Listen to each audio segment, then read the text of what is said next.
Remove the top painter's tape while the paint is still wet, and leave the bottom edge tape in place until the paint has dried. For sharp edges on baseboards over carpet, remove the tape on the painted vertical face while the paint is still wet, because the wet paint will tear cleanly along the tape edge and prevent a lifted film from pulling away later. Work slowly and pull the tape back on itself at a low angle close to the surface for the cleanest line. For the bottom piece of tape protecting carpet, wait until the paint is fully dry to the touch and cured enough to resist smudging, because any wet drip or squeeze out pulled toward the carpet will create a stain.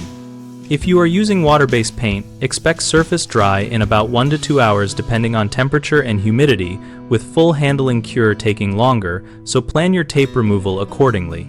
For oil-based paints or alkyd type finishes, allow more drying time and test a small hidden spot before removing bottom tape.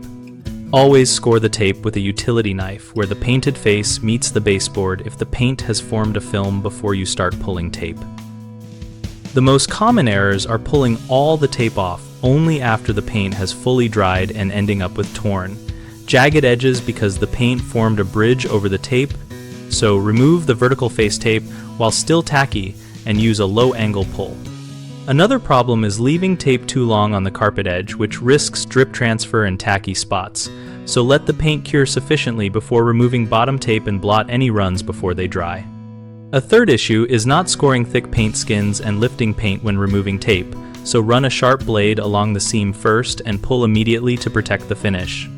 We run bighomeprojects.com and we connect homeowners with local contractors and provide a discussion community where users share tips and experiences. We help contractors find work and homeowners discover approaches like the tape timing strategy described here.